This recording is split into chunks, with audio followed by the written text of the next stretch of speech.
Good evening, and welcome to THFC Till I Die, your home at Tottenham, past, present, and yeah, exactly. Philip just said it there, exactly how we feel about the future. Um, so anyway, good evening, everyone. Listen, before we get into everything and the show tonight, I want to start on a point, just to bring it to people's awarenesses. During the week, a member of my partner's side of the family committed suicide at 24 years of age. And I wanted to make people aware of people that suffer with mental health, especially the youngsters as well, who don't get the help that they desperately need, and how some of the services and how some of the systems are broken within Ireland and England, wherever you're watching this from. And I just wanted to say, I think it's time that if you see somebody that needs help, go to them, talk to them, see if they need to talk to them, see if you need to sit with them for an hour or so. It doesn't take much out of your time, it doesn't take much out of your day. Also, over here, there is a respite grant that we have every year for carers to put to put the children or the husbands or wives, so the carers can take a break. Now that's been shut in Gorey, where I live, and I think it needs to be made aware that people that care for children or disabled children or children with autism or husbands who've got dementia or wives who've got dementia or people with cancer or whatever, they need help as much as the people they're caring for needs help. And something has to be done for society, for governments, for MPs or TDs, wherever you live, to do something and to actually give the help to people that deserve the help. So I'm asking for people, go to your local TDs, go to your local MPs, and try to drum up enough support for these families that need help, that need the break, that need to have a few days to recharge their batteries. Because caring for somebody or caring for a loved one is not just a 9 to 5 job, it's a 24-hour a day job, it's a 365-year job. These people need help, these people need a break. And I would urge everyone, if you can, to do that, because young people today are suffering. It's a different world to how I was when I grew up. When me were young, Mia. It's a different world, Philip, when you were young. The world is not a nice place out there. There's too many nasty people out there. There's too many people that don't care. We need to look after our young people because they're our future. They're our next generation. They're the people that are going to take the world on from us when we're old and gone. So I don't know if you lads wanted to say anything else in that, but I just wanted to start with that. And Yeah. please go to your MPs, go to your TDs, and if you do live in Wexford, go to all your TDs, go to your TD in Enniscorthy, go to your TD in Wexford, and please get on, ring them up. Even if you live in England or you live in Ireland, ring up the TDs and let's get this respite open again for these families that need help, that need to have the rest for their family members or their children or their husbands or their wives can be looked after, that they deserve the break. And that's all I've got to say. Guys, do you want to add anything to Yeah, that? I'll say something to that. Like, we've got a situation here in our village here where there's one particular family, very respectable family, pillars of the society. Mm. Two of their children committed suicide. One of them as a result of the other, really. And that was 5, 10 years ago, and they still haven't got over it. The problem we've got here in Ireland at the moment is we're cash rich. We're very rich. The economy's probably never been better, but there are people suffering in silence because of rising mortgage rates, unemployment, which is not unemployment, sorry, evictions from Mm. houses that they've been renting because landlords are getting out of the rental game and selling their houses, leaving people homeless. That is a big problem here at the moment, and that affects families and people that maybe in a way that they've never been affected before, and they're suffering in silence. So all I would say to anybody, if you've got a neighbour who you think isn't in the best of form, or there's something wrong with them, or somebody that you know isn't the best, have a chat to them. See, can you get them to open up and tell them to go and get help? Because there are people willing to help, even though our medical the money available for this type of thing has been cut back, as Dermot said, which is an absolute tragedy. It really is, and it has to be redressed. There are demonstrations on the streets in Dublin about people's mental health, getting people help, and the more people that listen to this, the better, because it's the silent killer, basically. Mm. It's not something that you can go in and get go to the doctor and get a tablet for. It's something that you need to talk out with a counselor or whatever to try and get to the root of the problem, and don't suffer in silence. That's all I have to say. Yeah, I agree with you, Philip. And Mia, look, I let you have your say in 2 minutes, but please, everyone, that I will get more information on this respite thing here in Gorey, and next show, I will try to get it up for you.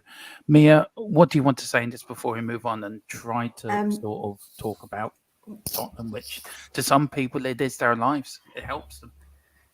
What I would say is okay to not be okay.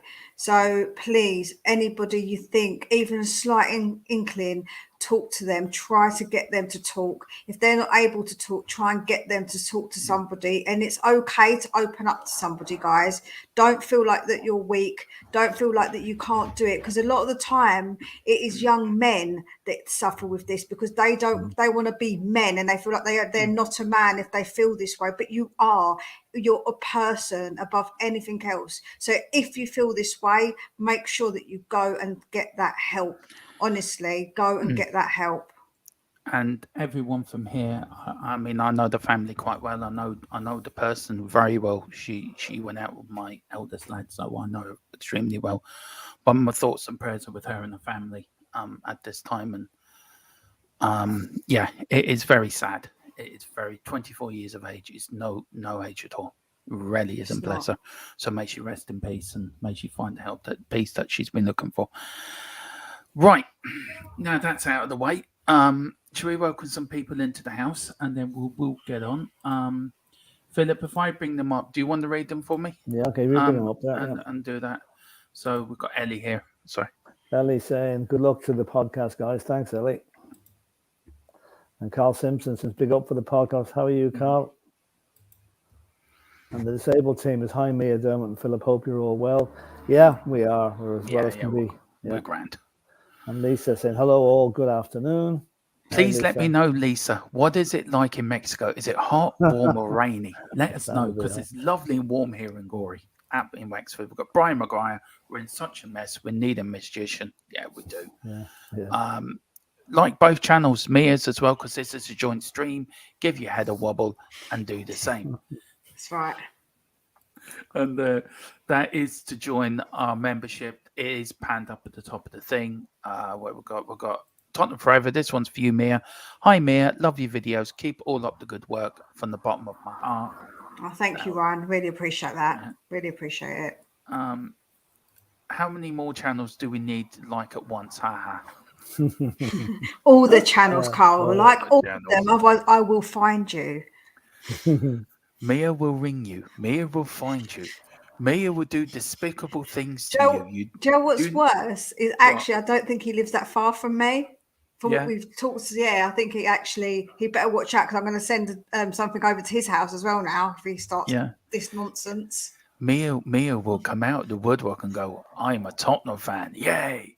Like Daniel Phil saying Angie is the best bet. Yeah, we will get into that. Who else we got in? We got Brian Maguire. So sorry to hear about your loss. I get annoyed with problems with mental health and they don't get proper support. Exactly. Tom said, yeah, well said. Brian, I work in the hospital. Carl is saying, go and get help. I had counselling for depression, and it really helps. And Colin put a link in as well. So if anybody does want to talk to somebody, then he did put that link in. So make sure you click it. Yeah, what I'll do is I will put that link. I will pin that link on the top of the channel. So if you send me that link on WhatsApp, column, I'll put that link on. I'll pin that at the top of the channel on the link. We've got Mick Harmlick. Good afternoon link. We've got Dave Phillips Nemesis. We've got hello from Leicester. Hope everyone is okay. I know that unnamed ex-Leicester City. He's really got like a name him, is he? It's he who should not be named. So Yeah, should it's not a be bit like named. Brendan Voldemort. Rodgers. Brendan Yeah. Rodgers. Rangers Don't say Rodgers. that word. Yeah, you say it 3 times to me, or he might appear. Oh God, worried. Hello from Leicester. I hope everyone is okay. I know that unnamed ex-Leicester City coach is coming to Spurs. I'm going to get a season ticket for Colville Town, so rest in peace, Spurs. Yeah, and David, is the rumor around Leicester? Is that a rumor around Leicester about he who should not be named coming to Tottenham, or is that just you hoping he doesn't? Let us know. Yeah, and then Carla saying only about an hour away. Yep. Right, Yeah. we're up to Right. date. So, guys, where are we going to start? Well, we are going to start with this, and of course, you will find this podcast on our Spotify and Amazon Music site. So after this will be uploaded onto there. So you can go to the gym and listen to Mia have our points. Go to the shop and listen to Philip have his points, and you can do the garden, listen to me, and then throw your phone away when I'm finished talking. Right, managers are staying away from vacant Tottenham job because of the attitude and handling of the club's decision makers, claims former Spurs player Raymond Vega after Arnie Slot snob. Philip, I know you love ex-players, don't you? You absolutely adore them. You think they should say what they want. You embrace what they say. You really do. What do you say to Raymond Vega? Are you backing him? No way. I mean, Raymond Vega stole a living from Tottenham for a number of years, and suddenly he's now decided he's in a position to criticise them. This thing about Arne Slot snubbing us, it's still undecided whether Arne Slot snubbed us or we just wouldn't pay the money that finally we're looking to release him. So we just don't know there. But like Vega, I don't know when he played for Tottenham, 20 years ago. Suddenly he's now joining the likes of Paul Merson and Chris Sutton and Steve, what do you call him? The guy, my mate on TalkSport. That decided that they're complete experts on Tottenham Hotspur. If I was him now, I would just remember the good days with Spurs, remember all the money we paid him for half doing his job, and keep his mouth shut. Players might, some managers might not want to come to Spurs, right? But he's generalizing there. Arnie Slot is only one that we've definitely had an interest in, that we've approached as far as we know. So, I mean, one turn down doesn't mean everybody's staying away from us. No. I'm sure there are managers that would jump. I say Postecoglou would jump at the chance of joining Spurs, as others would. Yeah. I'm not defending Daniel Levy, by the way. I'm not defending Daniel Levy. Yes, you are. Yes, you are. No. We're a big club, and managers want to come to us. No. You are, Philip. You are defending him. You're a Levy lover, really. Just come out and say it. Come out. You trying to get me death threats or something, are you? No, I'm just, I'm joking. I am joking. Philip is not a Levy lover. Philip is completely Levy out, I think. Mia, who's actually, apparently me and Mia are actually employed by the club, apparently, Mia. So I just like to know where our wages are going to come next. But what are you on about Vega's comments? Do you agree with them? Don't you agree with them? Do you think it's right for ex-players to have a say about the club? I think that it's a bit like, I don't know, like these players, they like to have their little, like to speak up so they stay in the limelight. That's what it kind of feels like. It feels like oh, I'm going to stand in the limelight, so I'll just say something. Because with Arnie Slot, so I don't know if anybody has read what came out earlier, what he said. He actually said there was multiple clubs' interest, but I spoke with only 2 of them about the projects. No club became serious enough to talk about transfers. No club showed their interest in Feyenoord or asked about a transfer fee, which means that there wasn't a fee that we didn't pay. Because if a fee was never asked for, that was all rumours as well. So we're all going by speculation and rumours when it comes to managers and snubbing us, So I think he needs to keep his nose out of it, if I'm honest. Philip, look, can I say I was joking about that? It was only a joke. Somebody's put in there. I think it's been taken up otherwise now. Yeah, I'm sorry, Philip. I apologise. I was only having a joke. I apologise. Just to reiterate my stance on Daniel Levy, I congratulate him on some of the things he's done, but I absolutely slate him for most of the things he's done, especially in the last couple of years, and I want him out of the club. Yeah, Philip, I was joking. Oh, I was know a you are. I joke. know you are. I know you are. I was a joke, so I just to make people aware I am joking. Dragon Dead Snot. I'm not going to bring it become it because I was joking. Right, Philip. Look, you got the likes of Steve Perriman. You got the likes of Rick Avila saying about Poch. You got the likes of Raymond Vega now coming out. You got the likes of Paul Merson and all them. Where do ex players draw the line? Where do you draw the line with these ex players? I listen. If someone like Steve Perryman, right, or Graham Roberts, or some player that can literally claim to be a Tottenham legend, came out and absolutely slated the club, then I would start to get worried. They will never do that. I think the ones that'll come out will be fringe players or players from other clubs who have an agenda against Tottenham. Paul Merson being a case in point. So it's the stature of the player, of the guy that's saying it. And Mia is totally right. These guys say these things to get themselves in the spotlight, to get themselves a spot on social media, to get on the Sky Sports. That's the only reason they're doing it. I would say deep down in his heart, he doesn't believe half what he's saying, but he's saying it to get a bit of a boost in the popularity ratings. Yeah. I mean, Ben Kaufman, big up Ben, he says, breaking news, Raymond Vega has joined the Wexford to Tottenham Tourism Board. We greatly appreciate his experience. Big up, Benny. Lovely. Big lovely. up. And listen, enjoy your time in Orlando. Have a great time, you lucky sod. And say hello to Minnie Mouse for me. She's my favourite. Apparently he's going after Minnie Mouse and Betty Robble when he's over there, apparently. So I don't know. But there might Fair be a bit enough. fight between the two of them. David Clark said you should see Vega on Spurs podcast. He's usually 3 parts to the wind and he's hilarious. You may disagree with him, but he's a great bloke. Fair enough, Maybe, David. okay, maybe. I'm listening to the podcast he's been on, Yeah, and Soren says it's all media propaganda. Those who believe everything they read are the reason there is so much hate within our community. Guys, do you agree with that? Yeah, that's a good point. That's a good point. I completely agree with it because when I try and point out things that people have said, and I'm like, but then this is contradictory in the media. So really, you've got to kind of take it all with a pinch and salt and try and figure out somewhere in the middle where the truth probably lies. Because at the end of the day, the media have got a reason to print this stuff or to put this stuff out there because it makes them money because they get clicks. So they're doing it for that reason. Just remember that. So it isn't all going to be true. We know a lot of it isn't true. Do you believe everything you read in the papers about everything? No. So don't believe everything you read about Tottenham. It doesn't make any sense. Tottenham Forever says, I heard the Celtic manager won't come as I live in Scotland. He thinks it's too messy. Well, he was asked that question today, Mira, and he says, I'm still here.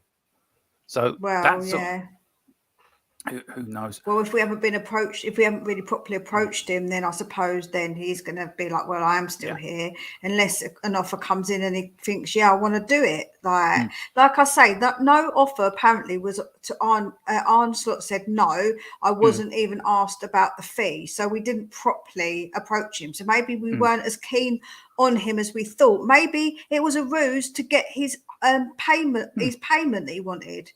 Yeah, Who knows? I'm a bit cynical. It makes it just seem a bit cynical when he's just announced his new contract. So it looks like he gave that interest for that sakes. You don't know. I'm just being cynical on it. No, you're grand. I've got a poll running in the chat. Mia knows I love my polls.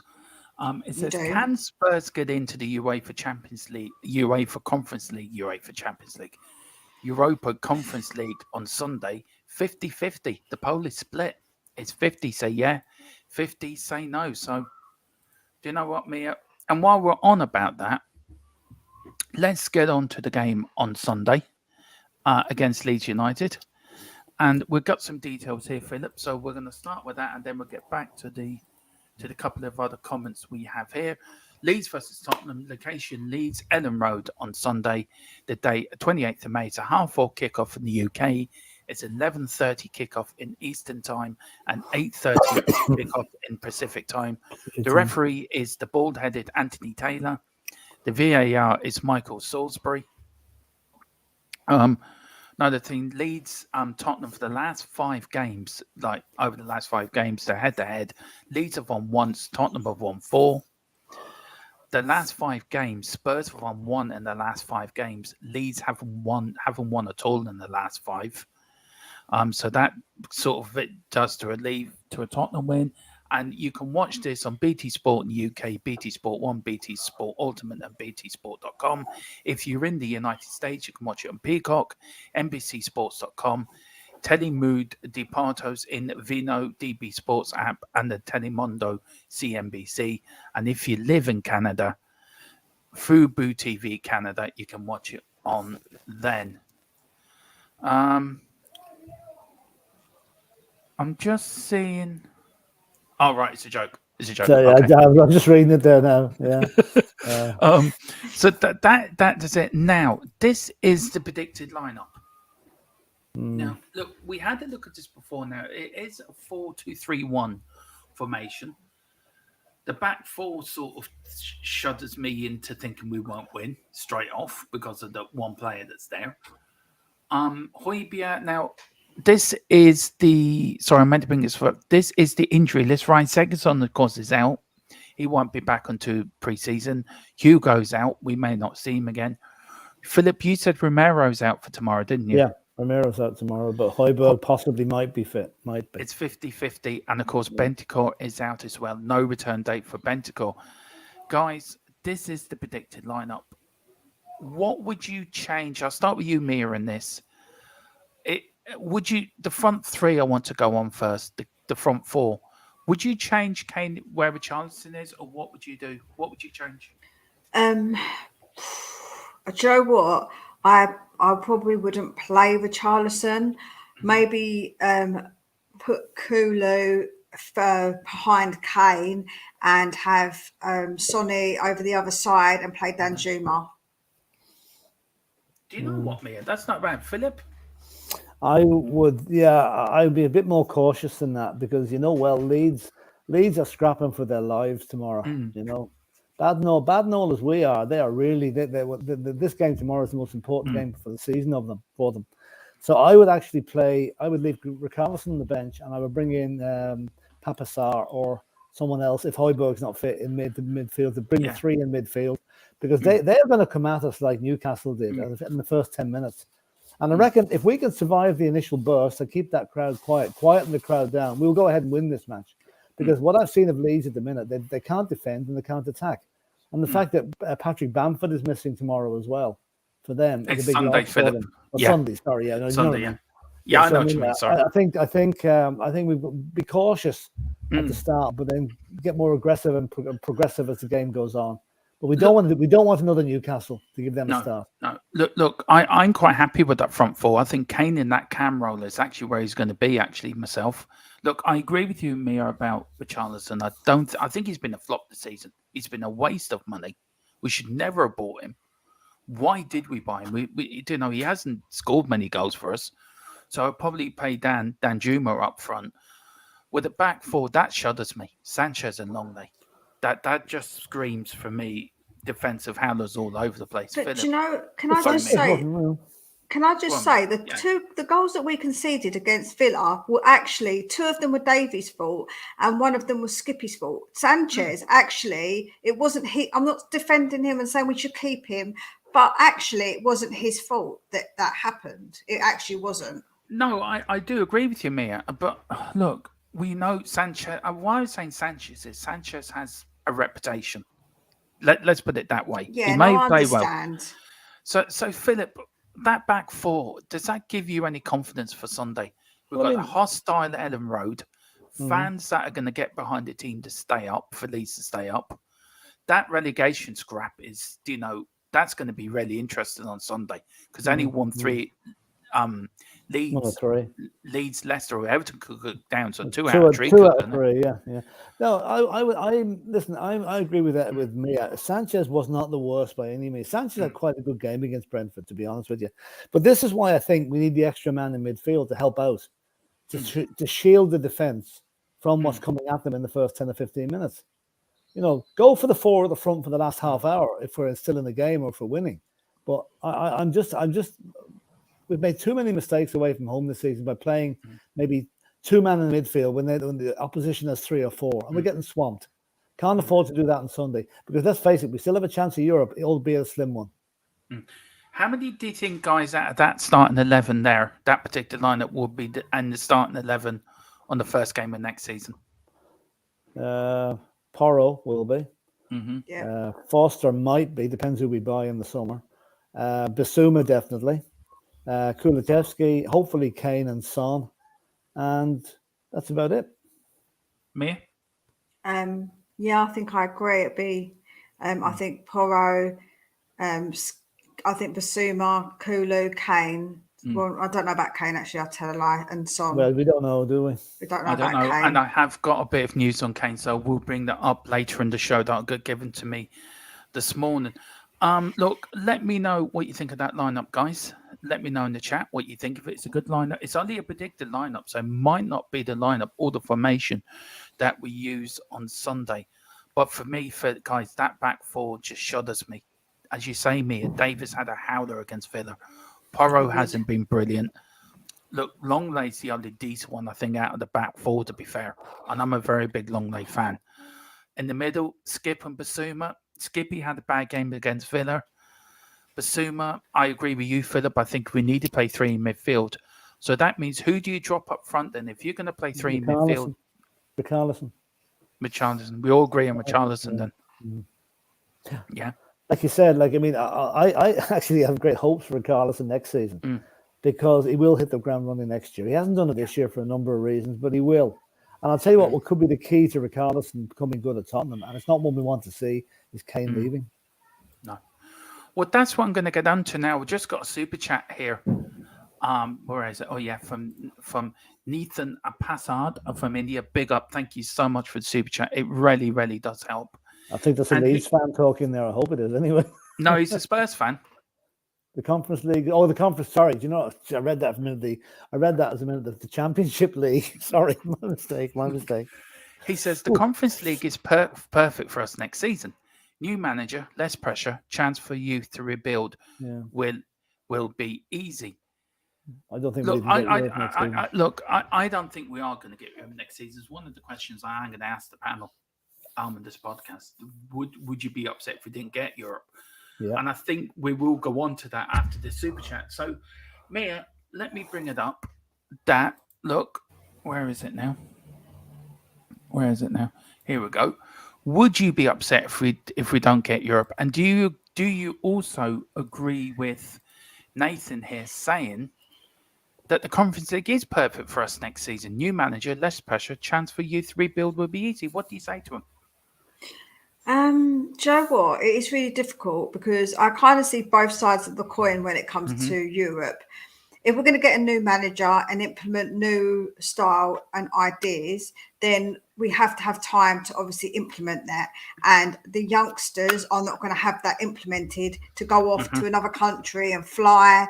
And we're not going to leave if we don't leave our big players at home, just in case, like we want to take them with us. They're going to get obviously flown around all sorts of places, coming back, having time to recover, and then to be on the training pitch and then play. So I kind of see both sides of it. I see both sides of the coin because I want to be in any competition that I can win, and I feel like the Conference League is winnable for us. So on that side of it, I want it. So I kind of keep thinking that I do want it, but then I do kind of understand where people are coming from when it comes to the being on the pitch and being able to like the training pitch and get the ideas implemented. You know, I think that is tricky when you're getting a brand new manager in and probably getting new players as well who need to settle. Yeah, and Philip, we both have sort of different degrees. Look, we could get into Europe. We could just fall over the line. Basically, where we were in the league, we were hovering around fourth place. Philip in the top four, quite easy going to get Champions League, if not Europa League. And then suddenly, we're on the last day of the season, needing results to go away to get into Europe. Do you think we deserve Europe? I'm looking at the performances against away to Southampton, away to Newcastle, away to Villa. I'm sure there's others. And looking at those, and home to Brentford, obviously, you have to say, no, we don't. We don't. We took it for granted. We were going to get Europe. Now, Tottenham have been in Europe every season since 2010, right? And it's a shame to think that we're not going to qualify this year because of 3 managers in the season, a shit show of performances all over the place, game after game, when we didn't even turn up until half time, by which time it was too late. So no, really, we don't deserve Europe. That being said, I hope we get it because I think we do need it. A, to attract a manager in, and B, to blood some of the younger players to give them first team experience. And the cautionary side of that is look at West Ham this season. I know they've done well to get to the final or whatever, the Conference League, but they were flirting with relegation because of extra games they were playing and they weren't used to it. So, there's a double-edged sword there, really. I want to get Europe. I don't think I honestly don't think we will. I think Villa will beat Brighton on Sunday. Well and all of Brighton are playing. I fancy Villa to win that game. And if that's the case, it doesn't matter if we win 25-0. We're not going to go into Europe. Okay. Well, look, I think Europe is very important for a club like Tottenham, as Bill Nick said. For Tottenham not to be in Europe is a disaster. But we don't deserve it. We don't deserve it. The players don't deserve it. And I think, and that's Mary W. Big up. Great. I haven't seen you for a long while, actually, in the chat, Mary. So it's great to see you back. She said, did Arsenal good not to play in Europe? And yeah, that's a good point. She's a very good point in that. And we all laughed at Arsenal that season. We laughed our heads off at them. And now the biter might be bitten now. We could be lying in the same position ourselves. We've got also Carl saying, if we don't get Europe, I'm telling you, Son and Kane, Romero, Decky and Richie will all ask to leave for European football. I don't think it's going to be that drastic. No. Colin saying, I think it's more pressure on a team like Spurs in the Champions League. Would be expected, the Conference League would be expected to win it, yeah? Season's not finished, says Tony Young. Manager in place by Wednesday. Hope so. Well, we hope. We can't hope.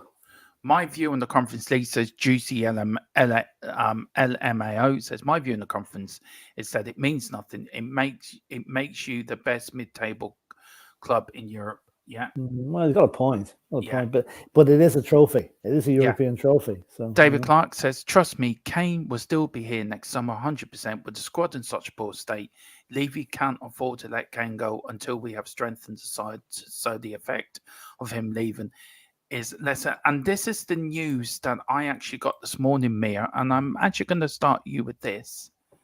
Where is it? Well, I've got two bits of news coming in.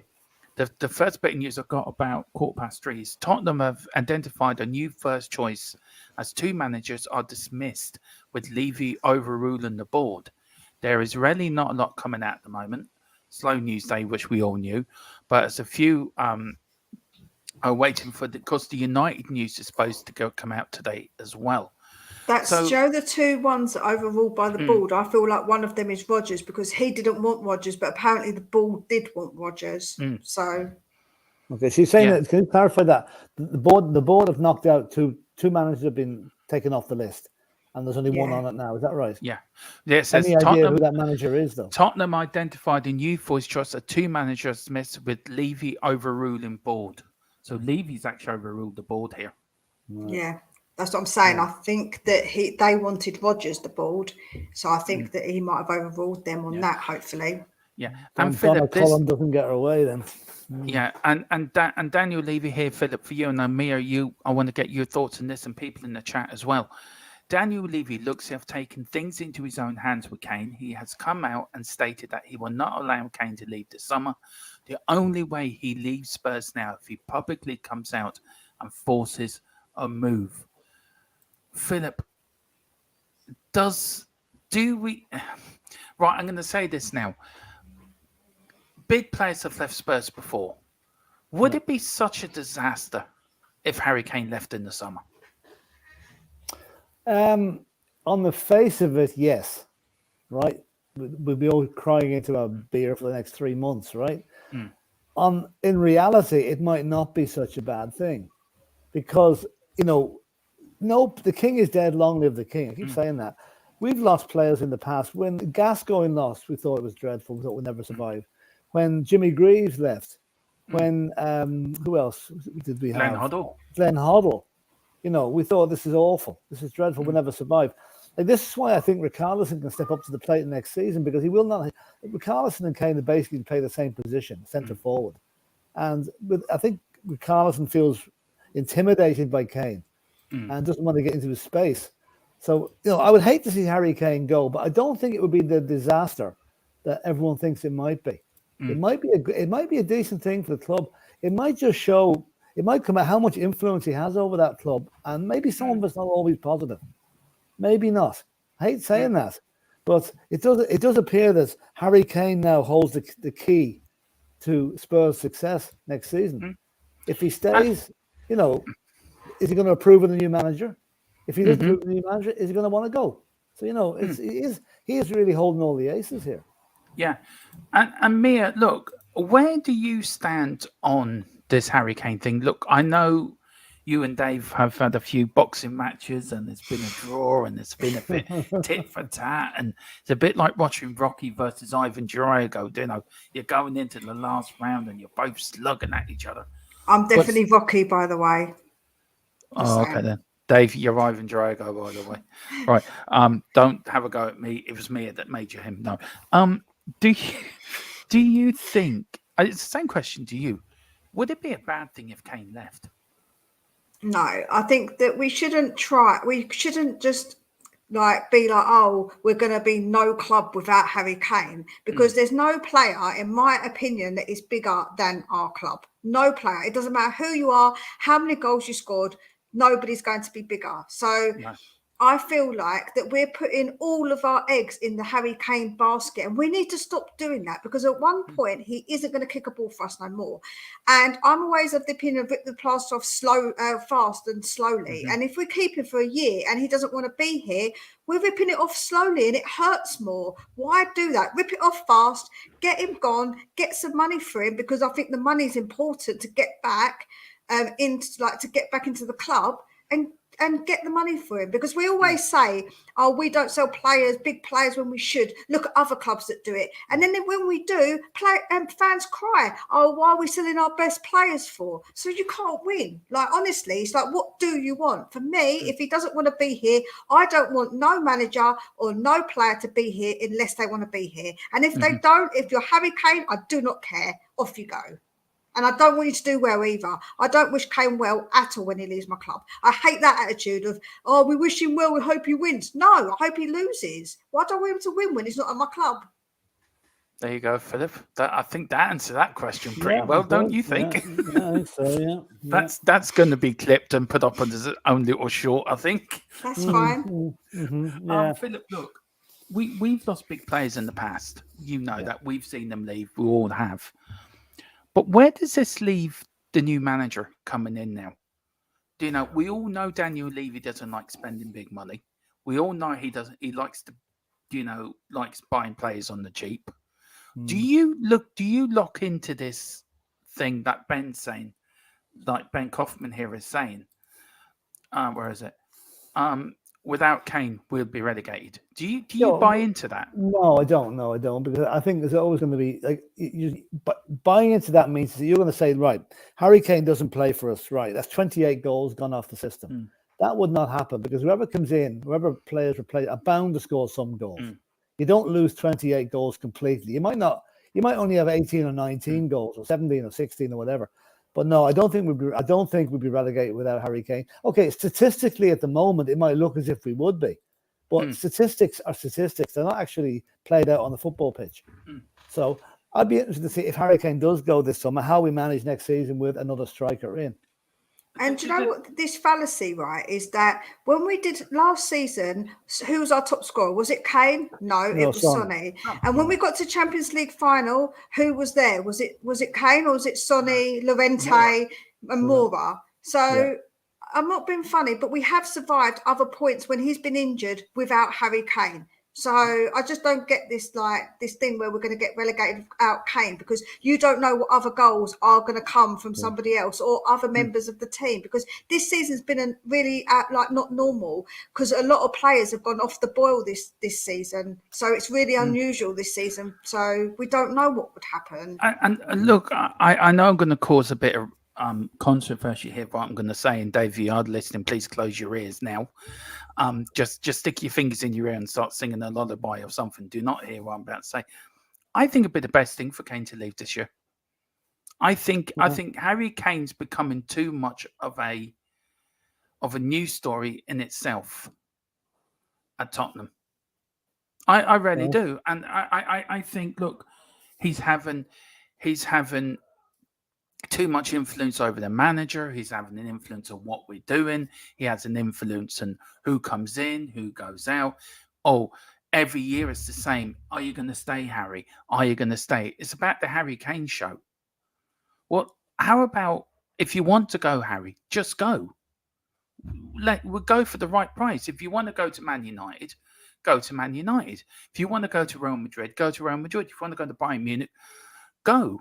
Because I think he's proven too much of a. He's becoming the story at Tottenham, and I think that's the problem. And Philip, where do you stand in that? Do you think he is becoming the story at Tottenham?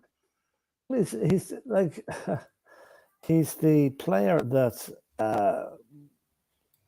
How will I put this? Right, he's a public face of Tottenham, right? I see now. Yesterday he got the Freeman of the City of London, right? Yeah, I did see that. Yeah, you know, he's getting lots of things like that. I mean, as far as I don't know how to put this. He is the face of Tottenham, but there are other faces in that squad, probably waiting in the wings to take up the mantle. Right, there are several players in that squad that I can see taking on leadership roles. I can see Bentancur doing it. I can see. I even see they brought Oliver Skip into the leadership role. You know, you got Højbjerg. There are players that can do it, and I also think that, as I said earlier, Richarlison has been overawed or cowed by the Kane's presence. I think him starting on his own as a striker, he will blossom next season. Let's face it, he can't be any worse than he was this season, and he is a decent player. We all know that. So yeah, I mean, again. Like I think there's comments coming in there. So Lisa's a comment. Others will step up. Kane is gone. Exactly. The king is dead. Long live the king. There are other people. In 10 years' time, Harry Kane will be long retired. Tottenham Hotspur will still be there. Yeah. I mean, you look back over the years, Philip, and we had great strikers. We had Defoe, Berbatov, Robbie Keane. We had, who else do we have over the years? We had Chris Armstrong, and we had Teddy Sheringham, and we've had great strikers over the year, Mir. So strikers have come, strikers have go. So, but if Kane was to go, could we use that money for our central defence and buy some central defenders? We could use that money wherever we needed it on the pitch, Dermot, because the thing is, I know what Ben's saying, because he said this year it's our defence that's a problem. So strengthen the defence, and as long as we're scoring some goals and winning games, then it doesn't matter how many goals come from one person. And Kane is the main striker, so he will score the most goals. But if we play differently, because we haven't got a Kane, we might play slightly different, and more players might then contribute to those goals. So it is the defence that's the biggest problem, if you think about it. So if we get that sorted, you know, I feel like that's the problem in the midfield, and the defence is the biggest issue. So, yeah. Philip, look, on this final bit about Harry Kane, what do you expect to happen this summer with him? What's your Spurs antenna telling you? Your Spurs spidey sense? I can see if Spurs appoint a manager that Harry Kane thinks he can work with, then he'll stay. If my only worry is, though, that Daniel Levy will see the 80 to 100 million disappearing if we keep him for another year and he doesn't sign a new contract. Yeah. So I'm going to be reluctant to say this, but I think what will happen here is that Daniel Levy will accept the bid from Real Madrid or Bayern Munich or somebody. If he sells him to Manchester United, I will personally find out where he lives. Yeah. I do not want Harry Kane going to another English club, because, you know, I can take him going abroad, but I just don't want him going to, because you know what's going to happen there. He's going to come back and score a hat-trick against us next season, as always happens. So my antenna says he'll be gone by the start of the season. Yeah. Mia, do you think your spidey sense is telling you he'd be gone green, Philip? Do you know what? I don't. See, I think that Levy is wanting to keep him because he feels like the fans are already turning on him. And there's going to be some fans who obviously disagree with what we're saying about selling him, and they will go absolutely berserk if he gets sold. So he's weighing up in his head, he's got to weigh up. Is it more important to have the money, or is it more important to keep the fans kind of bit more on side and have him for another year? Is that worth more to him? That's the problem, isn't it? And I can see him being quite stubborn and thinking we're going to keep him, because next year who's he going to go to? You know, that's the thing. So that is the point. I mean, it's going to be Okay, yeah, Graham Phillip. Okay, now Mia. Now Ryan Mason. Who do you think will be our next manager? Now, Ryan Mason has been in the press conference today, and he was asked. Well, he said this when he was asked if Tottenham was an attractive club for managers. Now, mind you, what we went through with Slot and Nagelsmann and everything, and he put it was asked when asked if Tottenham was an attractive club for managers, adding, absolutely, he said, it's history, it's Tottenham Hotspur, it's a big club, the staff, the players, and everyone here should feel the privilege of being here. If they don't, then they shouldn't be here. Simple as that. Tottenham continental fate is out of their own hands before the final day as they sit 1 point below Aston Villa in the Europa Conference League qualification spot. We will go through that, the palpitations and the last games and what Tottenham have to do. But Mia, I'll start with you first and then I'll go to you, Philip. Who do you actually think will be our new manager? Do you know what? I've given up. I've given up trying to guess because at the end of the day, I get excited about a manager. I think, I think he's really good. And then this is what happens to me. So I'm kind of a bit like, do you know what? I can't even guess right now. I'm just a bit like, I don't know, maybe Postecoglou. That's the only one I can think that he is probably the most suited to us. The most I would probably say that I would like. Amarin's too expensive to get out of his contract. We're not going to pay 26 mil to get him out of his contract. No way are we going to do that. So, I think that it's probably more likely to be like a Postecoglou, if anybody. So I'll take him. Okay. Listen, if you do want to get ahead of the chat is quite busy.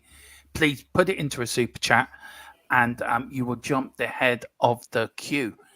Look, Mia, for me, I can see either being Rodgers or Potter. I can't see the Celtic manager coming down here. Why would you want to leave Celtic when you're doing such a good job up there? Maybe the lure of the Premiership, I get you, Tottenham, big club. But do you feel that we should set aside some Potter and Rodgers? It's what we deserve. No, it's not what we deserve because I feel like when we say this is what we deserve, what as fans we deserve to see them come. No. I'm not saying that. And then, but that's who's going to suffer with it. That's who's going to suffer by having those managers. So this whole what we deserve thing, no, because I feel like that Rodgers, although people might give a little bit of a case for Rodgers, I just don't think he'll suit his mannerisms and his ways doesn't suit Potter. Do you know what? With Potter, I kind of think that before the whole Chelsea saga, everybody was like a lot of people anyway were raving about him and what he did at Brighton. And he went to Chelsea, and let's be honest, it's an absolute mess at Chelsea. And what they did to him at Chelsea was a bit out of order. So I think if out of the two, I would prefer Potter because I feel like he's got a bit more of something with the players. I think he'll be more suited. So, but I don't want either of them, let's be honest. No. But I don't know, maybe one of them will be. Maybe Scotland, it's nice and it's cold up in Scotland. So he might come down to London because it's a bit nicer weather, let's hope. And I'll be like, because he's Greek, he might want, and from Australia as well, he's used to a bit more warmer weather. So maybe we should say to him, look, come down. Me and Ellie will get on the case. We'll cook him some good Greek food and persuade him. Oh, for God's sake. Oh, for holy Jesus, Mary, and Joseph and the wee donkey. What? Oh, Lord God. Right, okay. I'm going to have to put this up here. Oh, if this is what we're reduced to, then I give up. We might as well just announce him now. Get it over and done with. Brian Mason, isn't it, I reckon? Yeah. This is the breaking news I've just been given. A few people within Tottenham are still keen of the idea of giving Ryan Mason the job on a full-time basis. Not going to happen. Not going to happen. Who are these people? I want to know. No, not going to happen. No way. Not a hope. No, Philip, if they did. If they did, what can we do about it? Nothing. We just got to accept it. But that would be an absolutely ridiculous move to make. And if Danny Levy thinks he's unpopular now, wait till he makes that announcement. It'd be a good one. Yeah, no. But listen, guys. No, it cannot be. I mean, my 2 penalties were not on the management situation. I have this sneaking suspicion that we're not finished with Slot yet. I just feel that if Mia said, as she said earlier, there was no money talked, there was no discussions over He money. he That the signed, Philip. He signed a new that contract for doesn't finalist. matter. Doesn't matter. Maybe now that's another reason why we can buy him out with that. You know, I just feel that there's something just not right about the whole slot thing. I could be completely wrong. I probably am. If I am wrong, then the only other alternative is to go back in for Nagelsmann.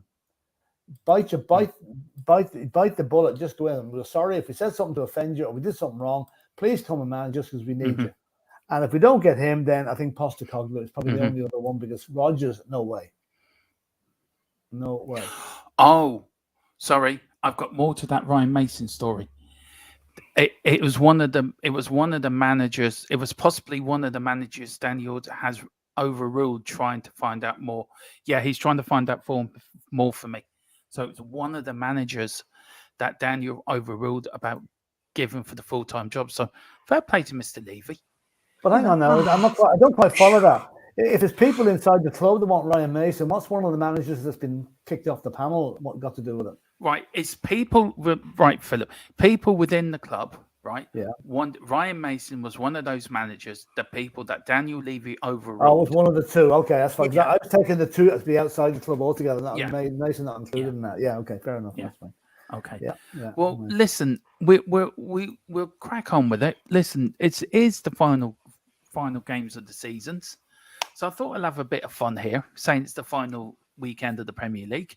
This is the final day fixtures. We'll go through the permutations for Tottenham in a minute. So, guys, I'm going to go through the list here of the final fixtures. I want your results. Who do you think is going to win? Who do you think is going to lose? And then I want your two teams to go down. So, Philip, I'll start with you. Arsenal versus Wolves. I go first. Sorry, go on. Yeah, go on. No, you go first. Go on.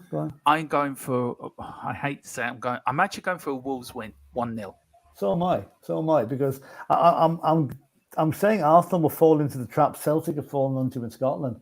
Since Celtic won the title, they've lost every game, but they haven't won a game since. And I think Arsenal's depression will be evident on Sunday. I'm going for a Wolves win as well. Yeah. Mia? I'm going for a Wolves spanking. I think they're going to do like a 3-0 on them.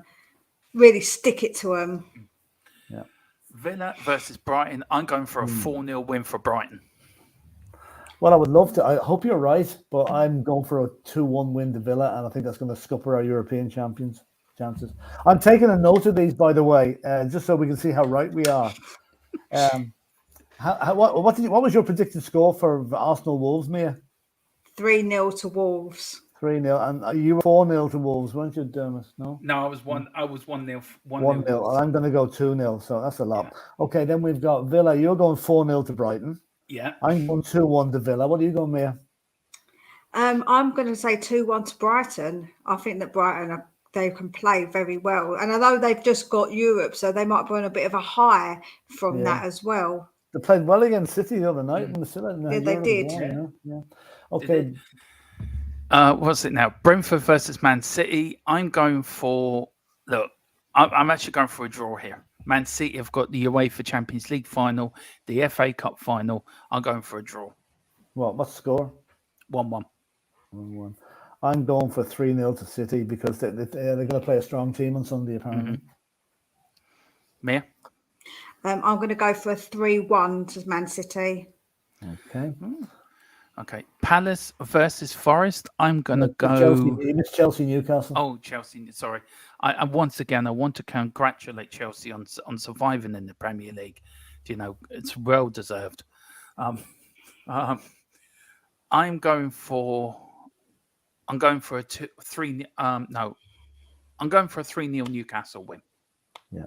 I'm going one more. I'm going to go 4-0 Newcastle because Chelsea are abject at the moment. Yeah. Absolutely abject. Yeah. Mia? They're worse than we are, far worse. Yeah, they are. I'm going to go for like a 5-2 as it's end of the season, and neither have got anything to play for. And Newcastle are really good at the moment. So, 5-2. Right. Okay. Everton versus Crystal Palace versus Nottingham Forest.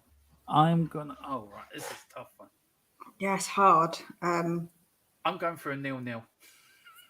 I'm going to go 2-2, a Desmond. I'm going to go 2-1 to Palace because Forest are safe and they won't need to, Yeah, that's true. This is a tricky one then. Everton, Bournemouth. Do you know what? I've always tipped Everton to go down this year. So I'm actually going for a 2-0 win for Bournemouth. I'm going for a 1-1 draw. And whether that'll be enough or not, I don't know. I'm going to go for a 0-0. Okay. And then Leeds and Tottenham. You know what? I'm actually going to go for the same score we scored in the last game before the World Cup. I'm going for 4-3. Yeah, 4-3 Tottenham. Okay. I'm going to go 3-2 Tottenham. I can't predict a loss, but I'm going to go 3-3 because I don't really feel confident at all. Okay. Colin is asking. West Ham. What? I like columns. Please put Leeds down. Oh, right. Leicester, West Ham.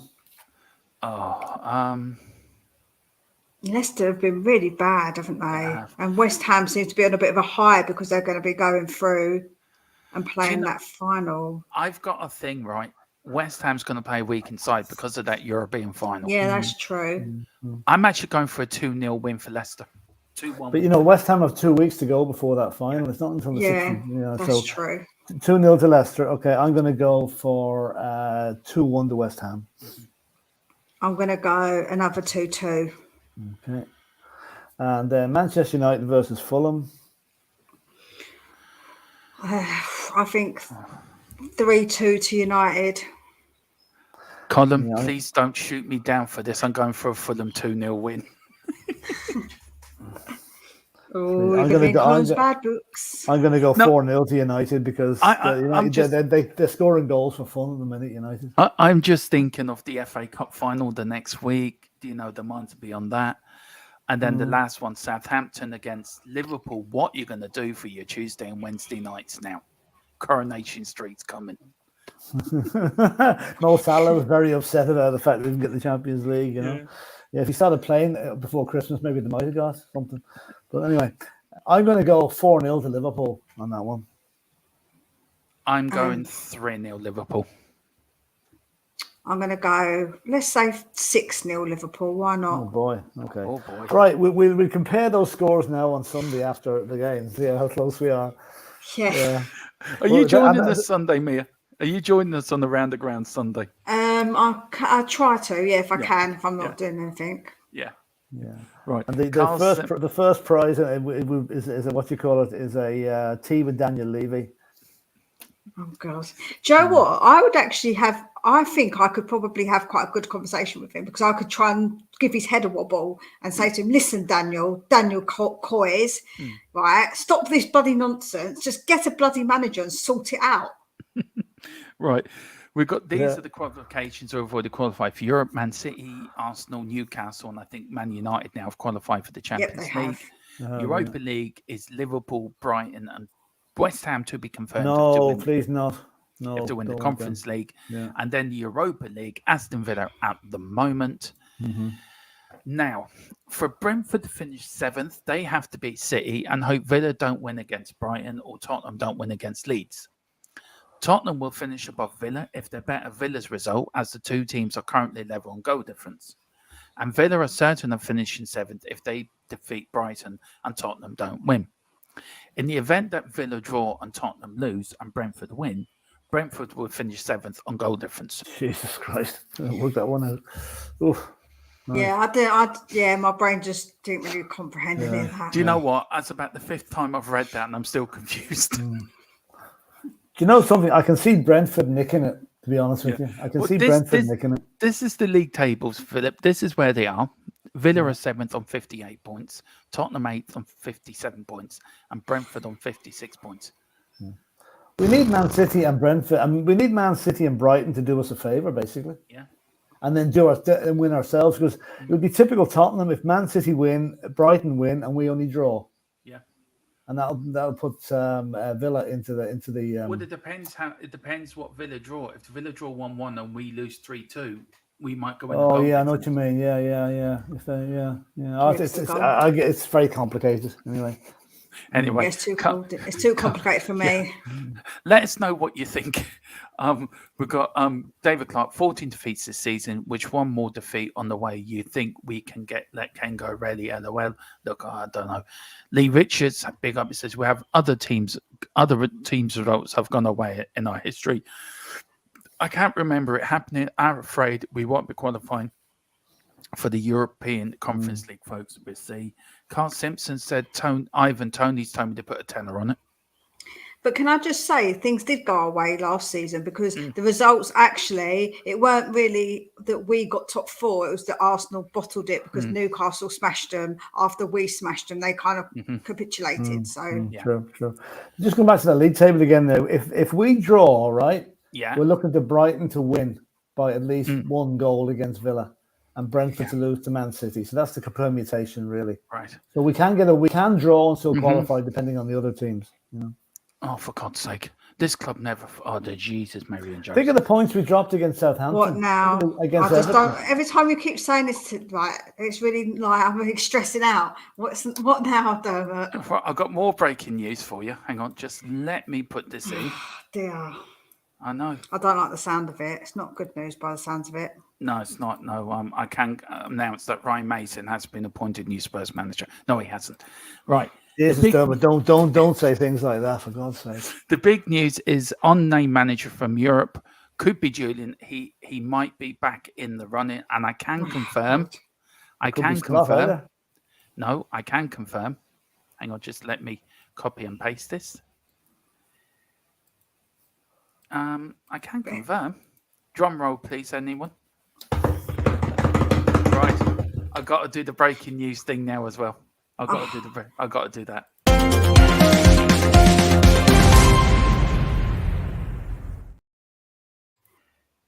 Julian is back in the running, 100% confirmed. Julian Nagelsmann is back in the running to become Spurs means manager. Nothing.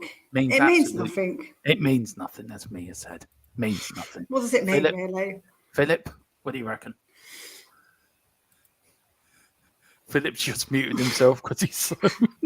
just speechless. It was in the middle of my drum roll there.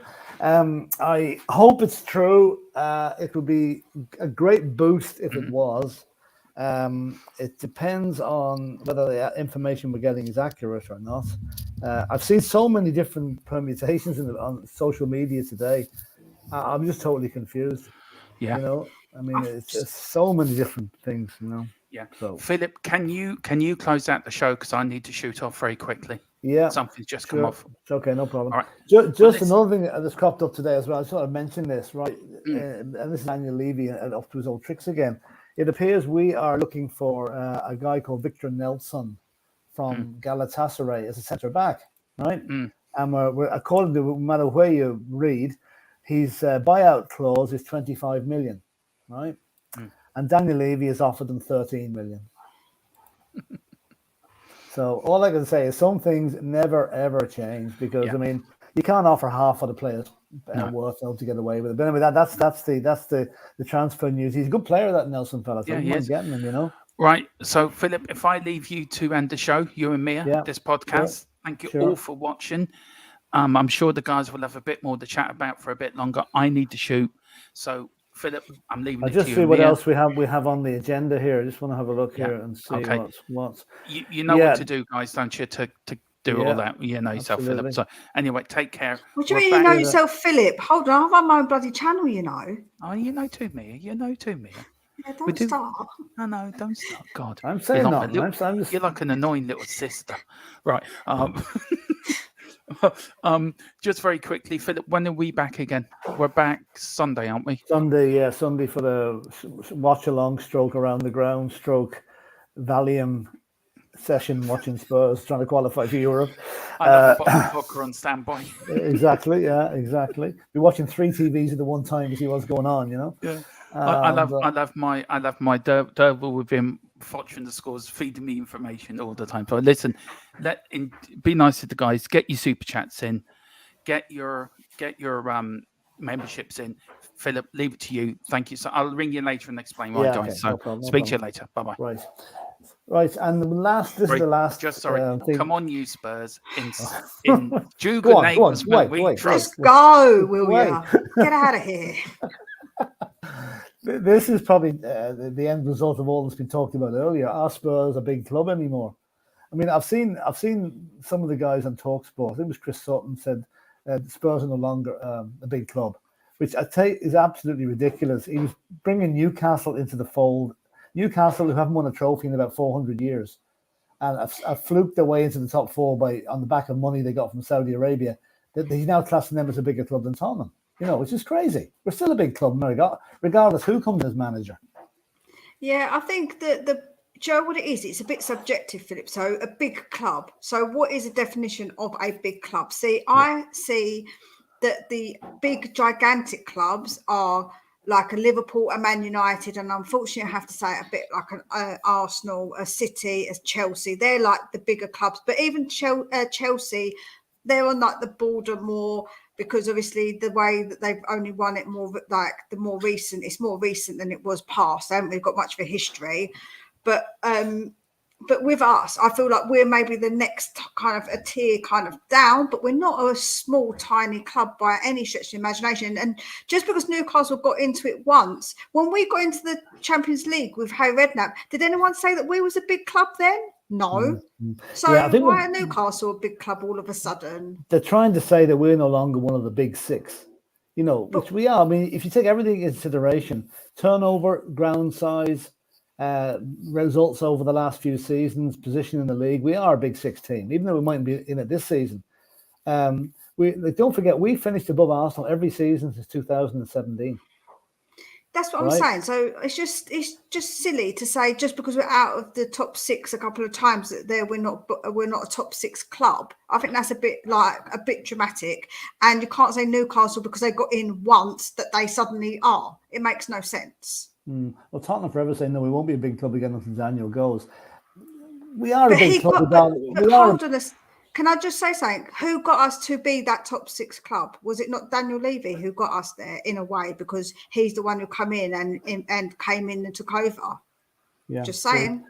And Ben is saying here that Chelsea are the biggest club done with 2 European Cups. It depends what you define. That's what I'm saying. What the formula for being a big club is. At the moment, right, Chelsea are a bigger shit show than we are. And yet we're the one that's getting all the press and all the bad publicity. I mean, Chelsea are 14 points behind us or something like that at the minute. They're not even within a sniff of getting into Europe.